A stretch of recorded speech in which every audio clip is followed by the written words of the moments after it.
روز بخیر بیننده عزیز آزادی، برنامه نوید بامدادی با تازه ترین خبر و گزارش های تاجیکستان و جهان تقدیم شما می شود. من مولا رجب یوسفی دوام 10 دقیقه دیگر در خدمت شما خواهم بود. ساعت در دوشنبه 11 نخست نگاه می کنیم به سرخط خبرهای امروز 10 فوریه. تاجیکستان بار دیگر از روسیه خواست که پروازهای دائمی را برقرار کند. چرا یک کارخانه عظیم سرب در سوغد از کار ماند؟ سیل راحت تا در خانه‌ام آمده است. گزارش از یک مکان آسیب پذیر در کولاب.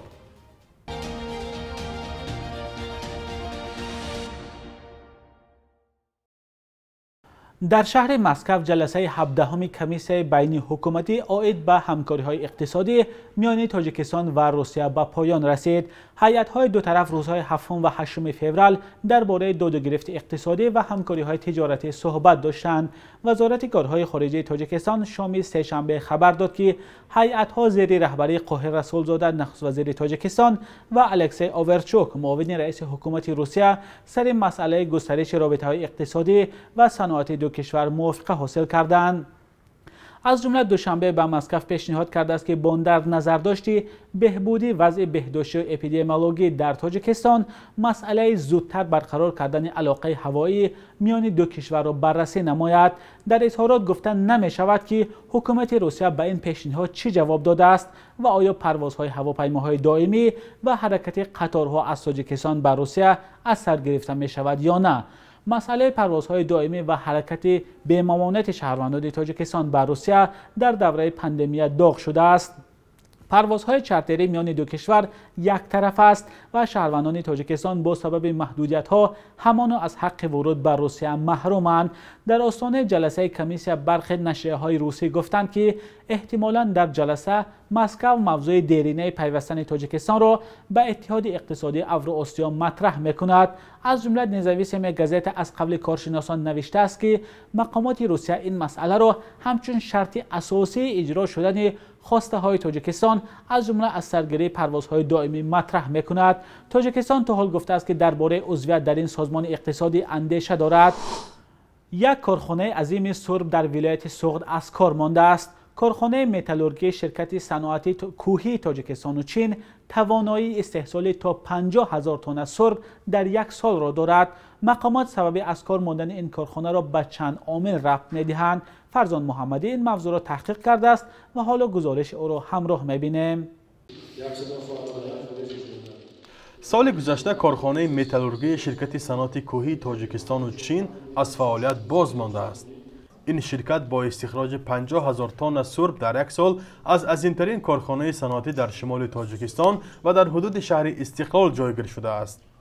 هرچند اسم شرکت از نام تاجیکستان و چین عبارت است، اما در اصل بنابر اطلاع کمیته انداز آن به شهروند چین خوان زنچون تعلق دارد.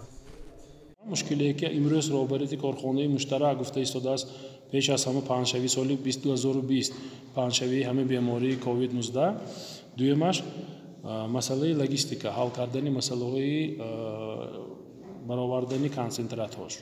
سوم مسئلهش نرخ نوایی که در بازار جهانی پخش شده است نسبت محصولات آنها استحصال می‌کنندگی و معلوم است که یگان مثال صاحبکار امروز یعنی خودش به کار نمی‌کند. این کارخانه آخر سال 2017 با اشتراک رئیس جمهوری تاجیکستان امامعلی رحمان به استفاده داده شد و در آن زمان 600 نفر ساکنان محلی با کار فرا گرفته شده بود. ولی حالا کمی بیش از 200 نفر کارگران محلی و 50 نفر چینی ها طریق فاصلوی فعالیت میبرند و قسمی از ماهانه خود را دریافت میکنند. قرار بود در نزد آن باز 4 کارگاه صنعتی دیگر و باغچه بچگانه و راه نقلیاتی ساخته میشد، ولی به گفته شهرداری تا حال این عهدهداری ها از جانب چینی ها اجرا نشده است.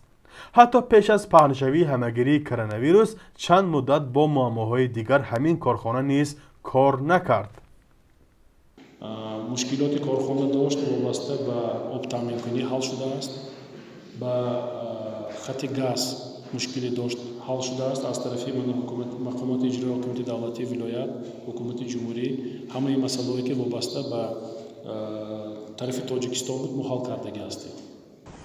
از کار باز ماندن کلانترین کارخانه استخراج سرب در شمال کشور سال گذشته یگانه مشکل کارگران چینی نبود.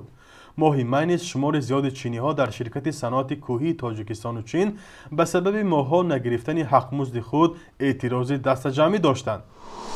اظهار نظر وزیر کشاورزی تاجیکستان درباره ذخیره 2 ساله خوراکواری در کشور بحث‌های گرمی را در شبکه‌های اجتماعی به میان آورده است. سلیمان زیازاده وزیر کشاورزی تاجیکستان روز 9 فوریه ضمن نشست خبری گفته است: من فکر می‌کنم که امروز تمام مردم کشور از جمله 70% تاجیکستانی‌ها که در دهات جای‌ها به سر می‌برند ذخیره کافی، بعضی عائله‌ها حتی از 2 سال بیشتر ذخیره دارند.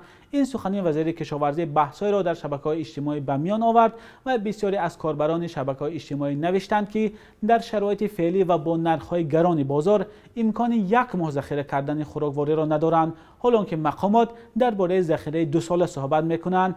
دستور ذخیره 2 ساله خوراکواری بارها از سوی رئیس جمهور امامعلی رحمان نیز صدا داده است. مقامات میگویند در صورت اجرا شدن این دستور نرخ در بازارها تنظیم و در حالت بحرانی مردم درمانده و دستنگر نمیشوند. ساکنان میگویند در تاجیکستان امکان و شرایط ذخیره کردن مواد غذایی را آن هم برای 2 سال ندارند. تحلیلگران به این نظرند که مواد غذایی بجز از گندم مهلت استفاده برای 2 ساله را ندارد و در کشور برای اینقدر ذخیره کردن مواد عضوخواری انبارهای دارای شرایط ضروری موجود نیست. شما آیا امکان ذخیره 2 ساله مواد خوراکواری را دارید؟ در این باره نظر خود را به ما نویسید. ساکنان یک محله در شهر کولاب از وضع ناگوار خود شکایت دارند. به گفته ساکنان محله 8 کولاب، ساحل‌های رود تیبلای در پی زیادشوی آب به منزل‌های آنها نزدیک شده است. کمیته حالتهای فوق‌العاده قبلا توصیه داده بود که در کنار رود تیبلای به ساکنان برای بنیاد منزل زمین داده نشود، اما ساکنان میگویند با وعده مستحکم کردن ساحل زمین گرفتند ولی وعده هنوز اجرا نشد. تفصیلات بیشتری موضوع در گزارش محمود جان رحمتزاده از شهر کولاب. اینجا محله 8 کولاب در ساحل رود تیبلای است. رودخانه‌ای که هر سال به خانه‌ها نزدیکتر می‌آید و ساکنانش را می‌ترساند. برای همین کمیته حالت‌های فوق‌العاده تقسیم زمین در اینجا را توصیه نداده است. ولی 6 سال پیش زمین را تقسیم کردند و مردم خانه ساخت. حالا می‌ترسند که این بهار سیل خانه‌هایشان را ویران نکند. نصیبه قربانова هم اینجا زندگی می‌کند. نه که روزی که ما اومدیم خیلی سایت تیبلای اومده سیلو شسته با همین حاجت خونه مرا 3 متر دیگه بونده. چند جا شکایت کردیم. خونم ده 20 متر دیگه بوندگیه. با ما مترش کردم خودم با 4 متر 20 متر دیگه با حوالی در خونم گویا که بونده. ساکنان میگویند هنگام تقسیم زمین مقامات وعده دادند که تیبلای را ساحل بندی میکنند و سیل به خانه ها نمیرسد. گلچهره جابیرова باور کرد و سال 2017 خانه ساخت. بچه جان وضعیت من بزیبه. 4 سال شد همین جدا کوچیدیم اومدیم 17 متر بعد از 5 تاش غلطی در همین قصول نمی موندگیش 4 متر 5 متر دیگه موندگیه. خیلی ما میخوایم که جا آورد شوه ما خریده مثال زمین من دادن خونه کردیم از دیگه کوسومی که ما بریم خونه کردیم در اینجا. تیبلایی که بهاران سیراب می شود در اینجا ویرانکاری های زیادی کرده است و به مردم زیانی زیاد رسانده است. ساکنان میگویند که خطر سال به سال زیاد می شود ولی از ساحل بندی درکی نیست. خونه‌ای که شما در نظر دارید در حقیقت در زیر خطرن چپش لیسیانه و مردم اینم باشه یگان تایو خونه با خلاصه ما و اجازت ما دادگی نیست. ساحل بندی در نقشه هست و باید راهسازان راه کولاب شاهین درواز آن را به انجام رسانند. ما سروازی را گفتیم که اومدن همین سروازی به نزدیکی ما گفتیم محترم سروازی قول رسول دادن اگر همین را بگیریم پروژه در خونه را راه را با مونان سوی تیبلای کردن همین راه را بشنونیم همین مبلغی که مثال وایره هم میگیرن اون تویو اون بگیرن اون را بسازن. تیبلای از میان کولاب میگذرد و در دو طرف رود محله های زیاد جای گیرند. مردم این محله هر سال با آمدن بهار و فصل آبخیزی میترسند که مبادا رودخانه دار و نداری آنها را هم ببرد. بانک ملی تاجیکستان قرب اسعار خارجی را در برابر سامانی برای امروز 10 فوریه چنین تعیین کرده است.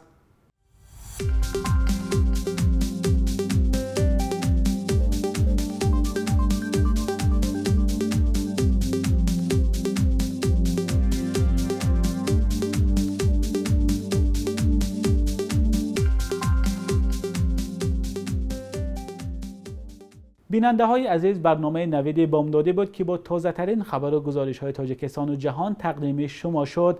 اخباری از این بیشتر رو در سامانه ما با نشان www.azadi.org و صفحه های ما در شبکه‌های اجتماعی پیگیری کنید. برنامه من بعد ما ساعت 14 به وقت دوشنبه و 12 به وقت مسکو تقدیم شما می شود. تا آن دم خدا نگهدار.